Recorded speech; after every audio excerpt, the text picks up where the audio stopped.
Muy buen día, jóvenes de octavo grado. Les saluda el docente Juan Carlos Díaz. En esta ocasión vamos a desarrollar exactamente el contenido, formas de gobierno y sistema político e instituciones y procedimientos ante una situación que atente contra los derechos humanos. Son dos contenidos los cuales vamos a desarrollar relacionándolos con los indicadores de logro 5.3 y 5.4. El indicador 5.3 nos dice, aplica a casos concretos los artículos de la Constitución de la República referidos a las atribuciones y funciones de los órganos de gobierno, deduciendo el papel que desempeñan órganos de gobierno. El 5.4 identifica con interés las instituciones donde recurrir y el procedimiento a seguir para garantizar el respeto a los derechos humanos en la sociedad salvadoreña. Por lo tanto, cuando hablamos del sistema de gobierno, que es el primer contenido que vamos a desarrollar, pues déjenme comentarle que nos estamos refiriendo a los tres poderes del órgano del Estado: poder legislativo, poder ejecutivo y poder judicial. Entonces, cuando hablamos del poder legislativo, nos estamos refiriendo a los legisladores, es decir, a los diputados de la República de El Salvador. Entonces, el órgano legislativo de El Salvador está representado por la Asamblea Legislativa, la cual es un cuerpo colegiado compuesto por 84 diputados elegidos en la forma prescrita por la Constitución para un periodo de 3 años, comenzando sus funciones el 1 de mayo del año de elección que le compete, ¿verdad? Fundamentalmente la función de legislar. Eso es lo que les compete a los diputados de la Asamblea Legislativa. Para ser elegido diputado se requiere ser mayor de 25 años de edad, ser salvadoreño por nacimiento, hijo de padre o madre salvadoreña, de notoria honradez e instrucción y no haber perdido los derechos de ciudadano en los 5 años anteriores a la elección. El órgano legislativo divide sus funciones entre los diputados para mejorar y agilizar su funcionamiento, para encargarse de los asuntos administrativos y dirigir el trabajo legislativo. Elige una junta directiva en cada nuevo periodo, la cual realiza estudios sobre temas en los que se pretende crear o reformar leyes. Para lograr con mayor eficiencia esta tarea se forman comisiones integradas por pequeños grupos de diputados. Cada comisión se encarga de estudiar un tema específico. Luego lleva los resultados ante los diputados para proceder a la discusión y aprobar de esa manera una nueva ley o su reforma. Entonces, esto es prácticamente la composición del órgano legislativo. Decirles también que dentro de sus funciones exactamente están en el artículo 131 de la Constitución. Pues solamente les voy a mencionar tres porque son varias funciones que tiene este órgano y sí los invito a que lean el artículo 131 de la Constitución porque ahí está exactamente, están todas las funciones que le compete y una de ellas es decretar su reglamento interior. ¿Qué significa eso? Que dentro de la Asamblea Legislativa existe un reglamento interior. Número dos, decretar, interpretar y auténticamente reformar y derogar leyes secundarias. Esta es otra también de las funciones, ¿verdad? De las cuales tiene lo que es este órgano del Estado. Entonces, por lo tanto, también decirles que la Asamblea Legislativa, es decir, los diputados, se reúnen, ¿verdad? En un lugar llamado Salón Azul. En el Salón Azul, que es exactamente el Palacio Legislativo, se realizan las reuniones de los diputados, para lo cual pues ellos, ¿verdad? Cada jueves tienen lo que se le llama sesión plenaria, donde aprueban todas las leyes o reformas o discuten intereses, ¿verdad?, que beneficien a toda la población. Por lo tanto, la Asamblea Legislativa, es decir, el órgano legislativo, una de sus principales funciones es crear leyes, ¿verdad? Leyes que beneficien al país. Entonces, por lo tanto, el proceso de formación de una ley, ¿verdad? Según lo que dice el artículo 133, le corresponde lo que es a la Asamblea Legislativa. Pero también hay una ley secundaria como el Código Civil que en su artículo 1 dice que ley es una declaración de la voluntad soberana que manifestada en la forma prescrita por la Constitución manda, prohíbe o permite. Las leyes son normas de conducta obligatorias decretadas por el órgano legislativo y tiene un proceso para su formación establecida en la Constitución y en el reglamento interno de la Asamblea Legislativa. Esto lo dice el artículo 1 del Código Civil. Entonces, por lo tanto, nos queda bien claro que los que tienen iniciativa de ley, ¿verdad? Y los que deben de crear lo que son las leyes, es el órgano legislativo. Por lo tanto, un proceso de formación de ley lleva fases. Y la primera fase es la iniciativa de ley, que es cuando las diferentes instituciones proponen una nueva ley o reformas a leyes ya existentes, ¿verdad? Entonces, eso se llama iniciativa de ley. Está la fase legislativa, que en esta fase legislativa es donde la asamblea recibe la propuesta de ley y se estudia en la comisión correspondiente, ¿verdad? Y tenemos la fase ejecutiva, que es donde el presidente ya entra el poder ejecutivo ahí, estudia y aprueba la nueva ley. Cuando la ley se aprueba, se publica. Entonces ahí vemos, ¿verdad? Que primero el proceso de ley pasa por el poder legislativo y luego pasa para su respectiva aprobación y publicación por el poder ejecutivo. Entonces, de eso vamos a hablar en ese momento, poder ejecutivo. Según el artículo 150 de la Constitución de la República, el presidente y vicepresidente de la República, los ministros y viceministros de Estado y sus funcionarios dependientes integran lo que es el órgano ejecutivo. Entonces, por lo tanto, el presidente de la República, máxima autoridad del órgano ejecutivo, es apoyado por el vicepresidente de la República. Ambos son elegidos por sufragio popular para un periodo de 5 años. Entonces, el presidente de la República no puede ser reelecto para un segundo periodo en forma consecutiva. Para ser presidente, vicepresidente, ministro o viceministro de Estado, son necesarios, entre otros requisitos, ser salvadoreño por nacimiento, de moralidad e instrucción notorias, estar en el ejercicio de los derechos ciudadanos y haberlo estado en los 6 años anteriores a su nombramiento.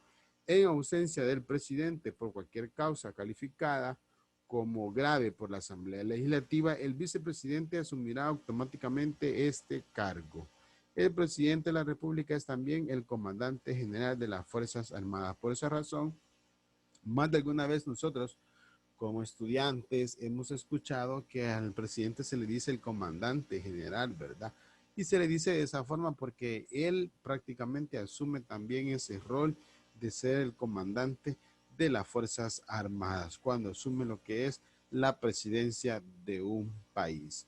Entonces, el presidente de la República prácticamente tiene un esqueleto, ¿verdad? Un esqueleto en cuanto a lo que es su administración. ¿Por qué? Porque tiene lo que es la asesoría presidencial, la Secretaría de Comunicaciones, la Secretaría de Inclusión Social, la Secretaría de Gobernabilidad, la Secretaría de Participación Ciudadana y Transparencia y Anticorrupción. Y también tenemos, por otro lado, la Vicepresidencia de la República, la Secretaría de Asuntos Legislativos y Jurídicos, la Secretaría Privada, la Secretaría para Asuntos de Vulnerabilidad y la Secretaría Técnica y de Planificación de la Presidencia. Entonces, todo eso es el esqueleto que está detrás del presidente. Y aparte, todos los ministros y viceministros, ¿verdad? Entonces, todos ellos componen lo que son el órgano ejecutivo. Entonces, es muy importante, jóvenes, que también, pues, nosotros sepamos cuál es exactamente las funciones de dicho órgano, ¿verdad? Ya mencioné una de dichas funciones, el cual es, pues, aprobar las leyes. Pero también déjenme comentarles que también otra de las funciones del presidente es cumplir y hacer cumplir la Constitución, los tratados, leyes y demás disposiciones legales. Esta es otra función también que le corresponde al presidente. Al vicepresidente le corresponde sustituir al presidente en los casos estipulados por la ley, ¿verdad? Y a los ministros y viceministros tienen como función especial intervenir en la formulación y realización de la política nacional. Entonces, esas son unas de tantas funciones que les corresponden a estos integrantes del órgano ejecutivo. Entonces, es muy importante que cada uno de ustedes sepa, ¿verdad?, lo que dice, y pues todo esto lo pueden encontrar a partir del artículo 150 de nuestra Constitución de la República de El Salvador. Bien, pasemos entonces rápidamente al Poder Judicial, que es el órgano judicial. El órgano judicial se encuentra, según nuestra Constitución de la República, en el artículo 172, el cual dice que el órgano judicial de la Corte Suprema de Justicia, las cámaras de segunda instancia y los demás tribunales que establezcan las leyes secundarias. ¿Qué significa eso? Que corresponde exclusivamente a este órgano la potestad de juzgar y hacer ejecutar los juzgados en materia constitucional, en materia civil, en materia penal, en materia mercantil, en materia laboral, en materia agraria y de los demás contenciosos administrativos. Entonces, ¿qué significa esto, jóvenes? Que el órgano judicial es el que le compete la administración de justicia, para lo cual la Corte Suprema de Justicia está compuesto por 15 magistrados propietarios e igual número de suplentes. Estos magistrados son electos por la Asamblea Legislativa para un periodo de 9 años, renovándose por tercios. Cada 3 años se van renovando, ¿verdad? Cada 3 años se van renovando. Para la elección es necesario el voto favorable de por lo menos las 2/3 partes de los diputados electos. Es decir, que los mismos diputados son quienes eligen a estos magistrados. Entonces, los requisitos establecidos por la Constitución en el artículo 176 para ser magistrado de la Corte Suprema de Justicia, puedo mencionarle 2 requisitos, los cuales uno de ellos es ser salvadoreño por nacimiento y del estado seglar. ¿Qué significa? Que sean reconocidos, ¿verdad?, con acto, honradez, y pues que nadie de ellos haya quebrantado lo que es la ley. Eso significa el estado seglar, ser, ¿verdad?, reconocidos como una persona honorable. Otro, ser mayor de 40 años de edad.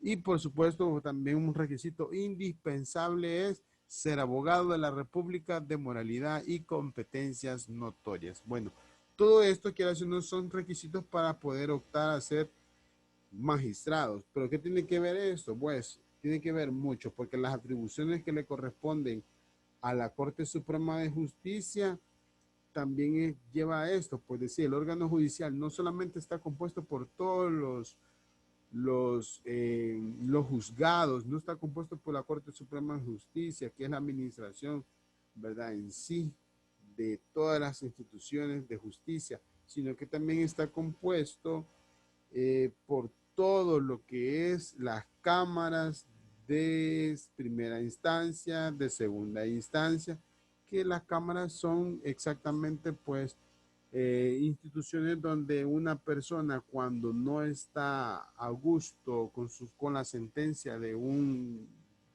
que haya emitido un juez, pues cualquier persona puede abocarse a una cámara, ¿verdad?, a solicitar que se revise el caso, ¿verdad?, que se revise el caso. Entonces, para eso están lo que son las cámaras. Entonces, quiera si uno nombrar a los magistrados de las cámaras de tanto de primera instancia y segunda instancia, pues también es otra de las competencias que le corresponde a la Corte Suprema de Justicia, tal como lo dice el artículo 182. Entonces, todo lo que es la Corte Suprema de Justicia, jóvenes, es parte del órgano judicial, y quieras o no,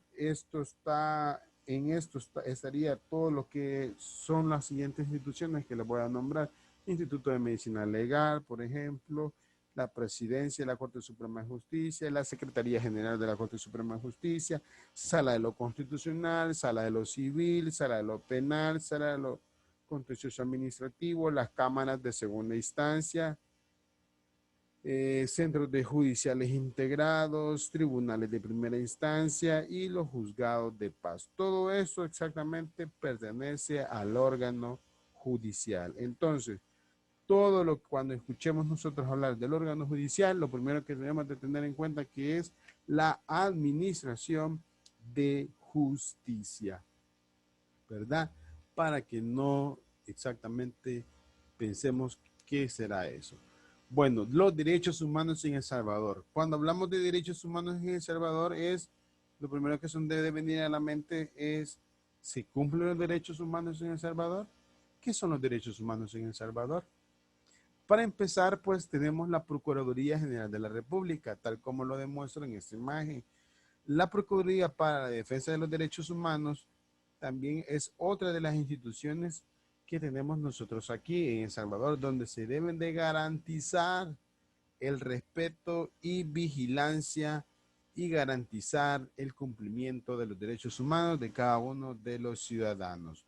Por lo tanto, una de las características de los derechos humanos es que son universales, inviolables, inalienables, imprescriptibles y absolutos.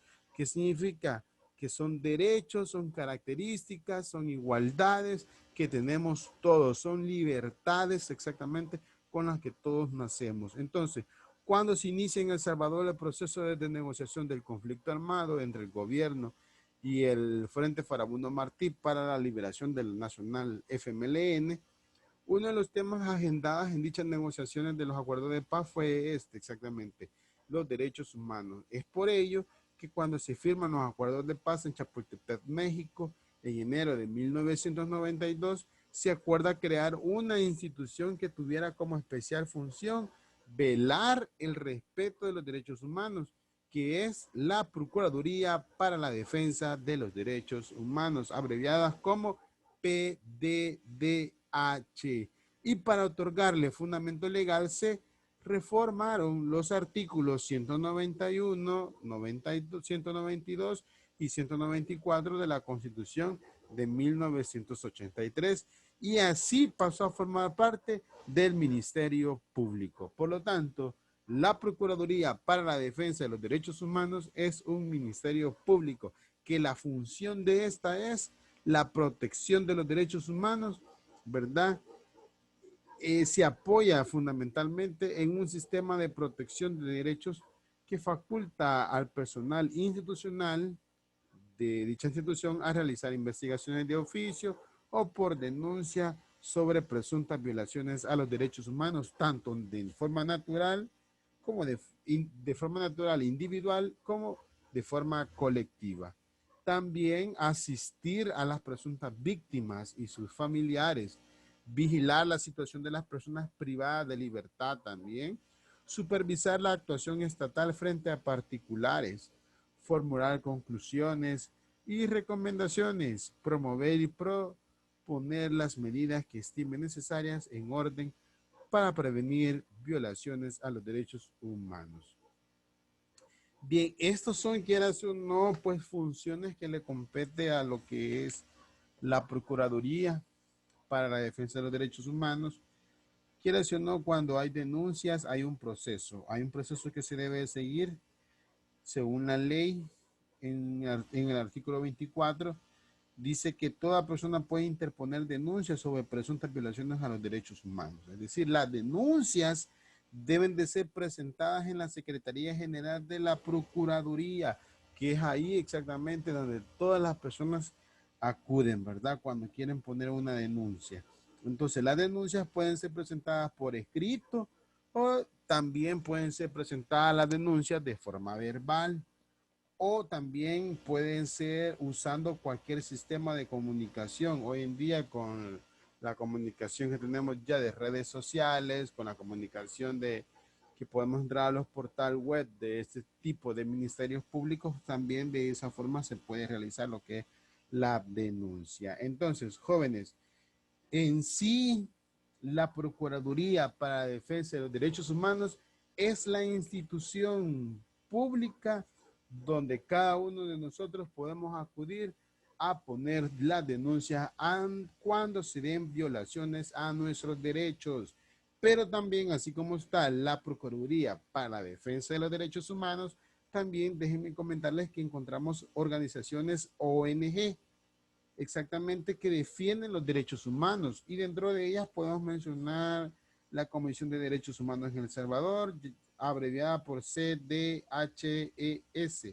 También tenemos lo que es el Comité Familiares de Víctimas de Violaciones a los Derechos Humanos, CODEFAN.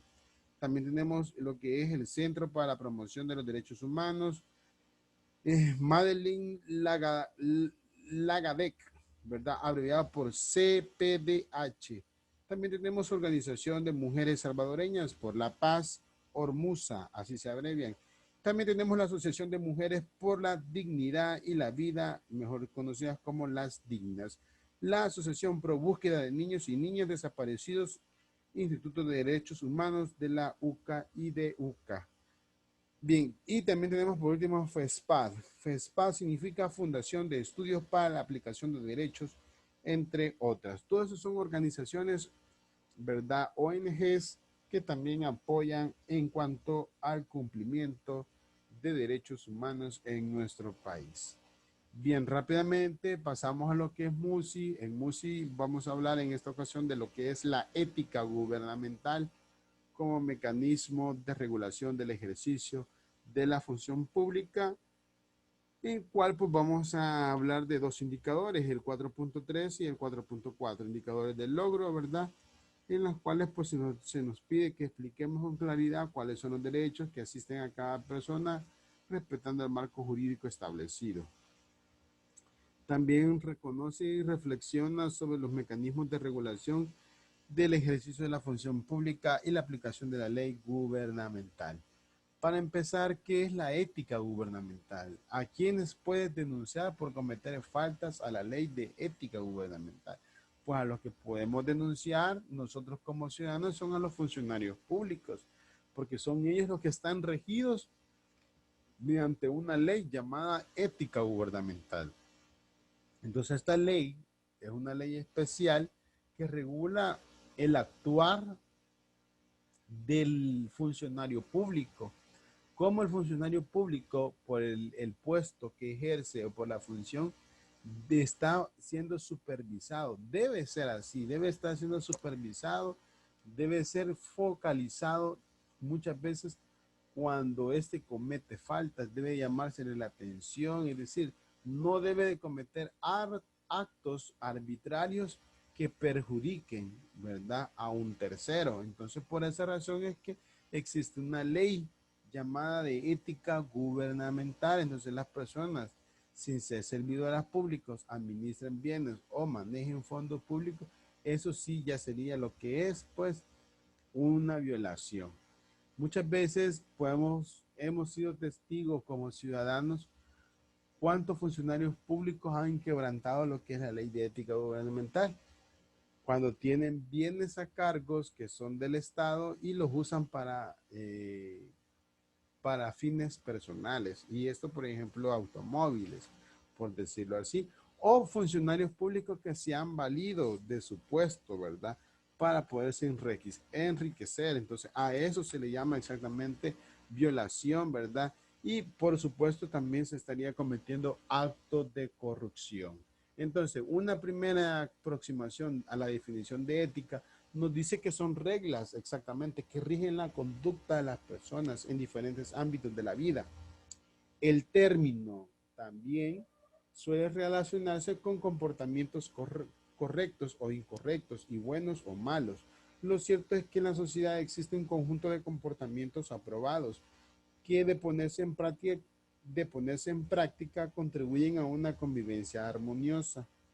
Todos tenemos el deber de trabajar por el bien común. Sin embargo, los servidores públicos realizan actividades en nombre del Estado a través de instituciones oficiales como hospitales, escuelas, ministerios, etcétera, ¿verdad? Entonces, también es muy importante que las instituciones autónomas para optimizar y garantizar el bien común sin discriminación de ningún tipo, ellos también deben actuar con ética, no por un acto de voluntad, sino por la función que desempeñan. Por esa razón, Entonces, por lo tanto, en la actualidad en El Salvador cuenta con una ley llamada Ley de Ética Gubernamental, cuya finalidad es regular las acciones de los servidores públicos y la sociedad general, en tal sentido que la ética aplicada es la función pública, lo que significa que aquellas personas que presenten un servicio público en nombre del Estado